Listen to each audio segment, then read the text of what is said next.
Ravi de vous retrouver pour ce nouveau numéro du Dessous des cartes. Nous démarrons cette émission devant le fastueux palais royal de Rabat, la capitale du Maroc. L'actuel souverain Mohamed VI y a été intronisé en 1999 et comme ses aïeux, Hassan II ou Mohamed V, il peut aussi séjourner dans les autres palais royaux des villes impériales, Marrakech, Fès ou encore Meknès. En 2021, le roi du Maroc concentre toujours l'essentiel du pouvoir, même s'il a concédé des ouvertures sociétales et une réforme de la Constitution en 2011.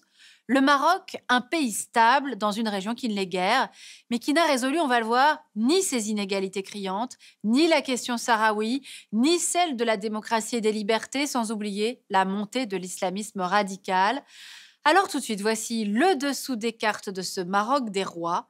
Quel avenir au XXIe siècle?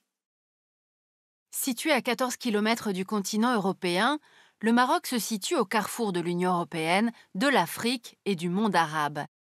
Dans ses dimensions reconnues par le droit international, le Maroc a une superficie de 446 000 km², mais le royaume revendique de facto un territoire d'une superficie totale de 713 000 km² si l'on compte le Sahara occidental, et nous y reviendrons longuement plus tard. Le Maroc a pour voisins l'Algérie et la Mauritanie. Le pays s'ouvre sur l'océan Atlantique et la Méditerranée où se trouvent les deux enclaves ou plutôt exclaves espagnoles de Ceuta et Melilla. Le territoire marocain est couvert aux 2 tiers par des chaînes de montagnes, le Rif et l'Atlas. Au nord, on trouve de grandes plaines de type méditerranéen. Au sud, commence le désert du Sahara. La population est de 36 millions d'habitants et la capitale est Rabat. L'islam, la religion d'État.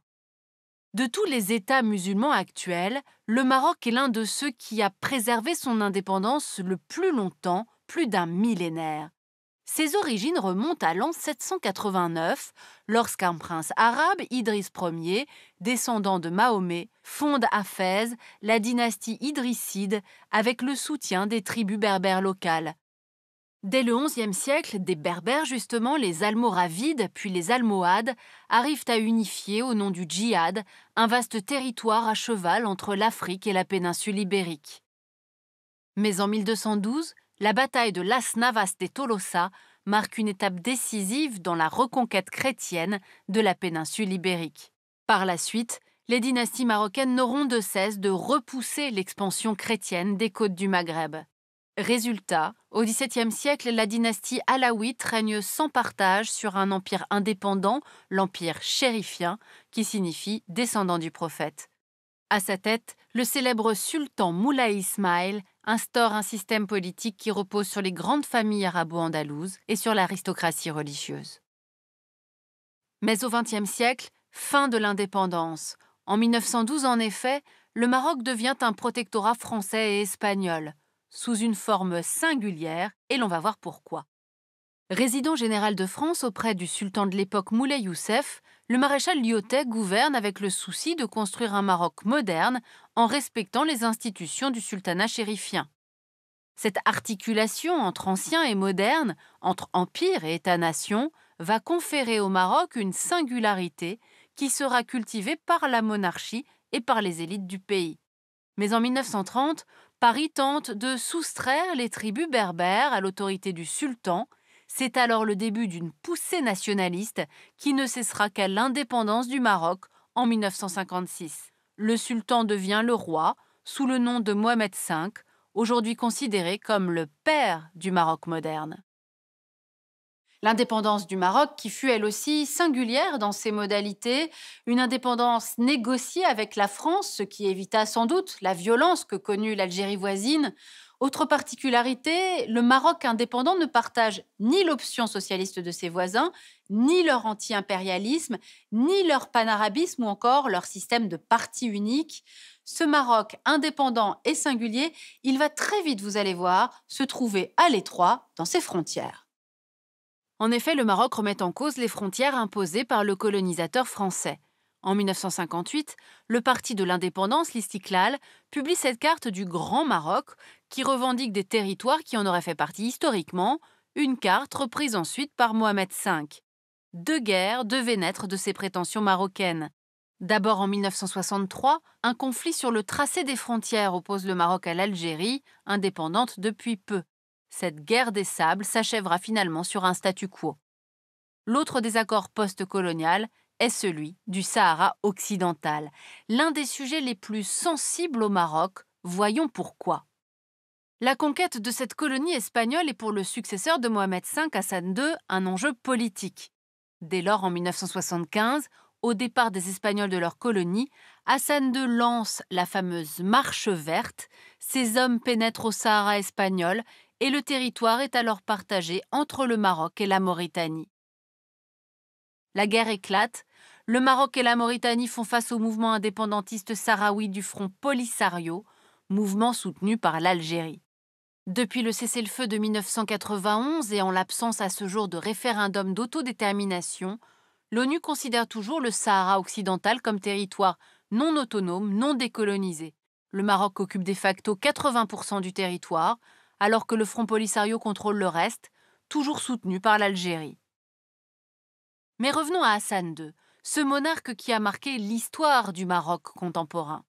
S'inscrivant dans la tradition de la dynastie alaouite, Hassan II, à la fois commandeur des croyants et chef politique, gouverne en affichant une modernité tout en puisant dans les formes traditionnelles du pouvoir. Le règne de Hassan II reste néanmoins entaché par ce qu'on a appelé les années de plomb, 3 décennies d'atteinte aux droits de l'homme qui débutent en 1965 avec arrestation des opposants de gauche, répression des mouvements étudiants, envoie au bagne de Tasmamart des militaires responsables des tentatives de coup d'État en 1971 et 72 contre le roi. Dans les années 90, Hassan II décide l'ouverture du système politique aux partis d'opposition islamistes et socialistes. En 1993, il nomme même un premier ministre socialiste, mais cela sans remettre en cause son pouvoir absolu et divin, qui reste le pilier du système marocain. En 1999, après le décès de son père Hassan II, Mohamed VI, le nouveau roi, veut prolonger cette ouverture politique et rompre avec l'image d'une monarchie autoritaire et absolue. Sur les droits de l'homme, Mohamed VI souhaite réconcilier le peuple marocain avec son passé en faisant l'inventaire des années de plomb.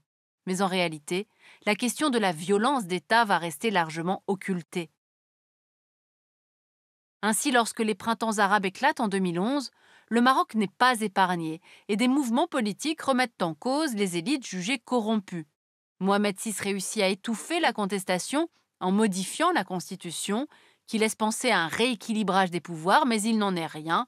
Le roi reste le seul véritable maître du pays. Au XXIe siècle, le Maroc de Mohamed VI se heurte également à la montée d'un islamisme radical et du terrorisme. Le Maroc a été le théâtre d'attentats comme en 2003 à Casablanca, dans plusieurs lieux symboliques de la capitale économique du pays. Pour contrer cet islam radical, Mohamed VI promeut un islam modéré et ouvre un institut pour former des imams d'Afrique et de France. Bénéficiant de cette forme d'immunité monarchique si particulière, Mohamed VI parvient donc à préserver l'essentiel de son pouvoir politique et à demeurer le chef religieux incontestable, et ce, malgré des absences répétées qui alimentent toutes sortes de rumeurs. Le Maroc de Mohamed VI reste par ailleurs un pays socialement très contrasté. Regardez cette carte du taux de pauvreté, vous voyez qu'il existe au Maroc de fortes disparités sociales et régionales, tandis que le chômage et l'analphabétisme restent très importants. Alors quelles sont les ressources du Maroc si l'on compte aussi celles du Sahara occidental? La pêche et l'agriculture restent les secteurs clés du pays, l'industrie marocaine reste faible. À noter quand même sa position de leader mondial dans le domaine du phosphate, confortée par l'exploitation des mines sahraouis. Et puis bien sûr, il y a le tourisme, grande force économique du pays, du moins avant la crise de la Covid-19. Avec des destinations comme Agadir ou Marrakech, le Maroc est le leader du tourisme en Afrique. Ainsi, en 2019, ce sont 13 millions de personnes qui ont visité le pays, dont 2 millions de Français.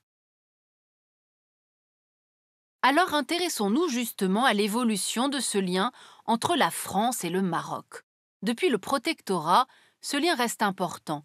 La France est le premier investisseur étranger au Maroc.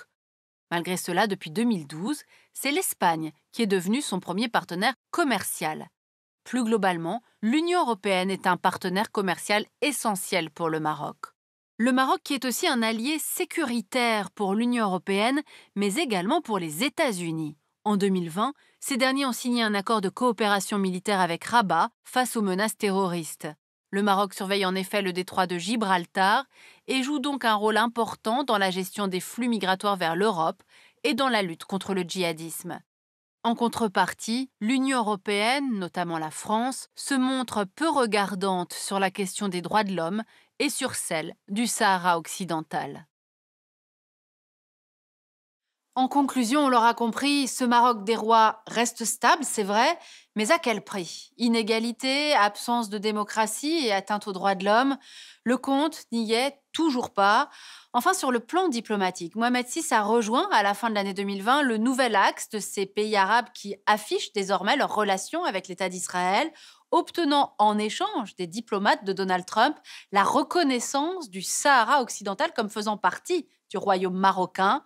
Reste à savoir maintenant ce qu'en fera Joe Biden. Pour aller plus loin sur les enjeux contemporains du Maroc de Mohamed VI, le Maroc en 100 questions par Pierre Vermeyren chez Talandier. Ainsi s'achève ce nouveau numéro du Dessous des cartes. Rendez-vous bien sûr la semaine prochaine, même endroit, même heure. Et d'ici là, n'oubliez pas notre site internet arte.tv sur lequel vous retrouverez notamment nos leçons de géopolitique. À bientôt.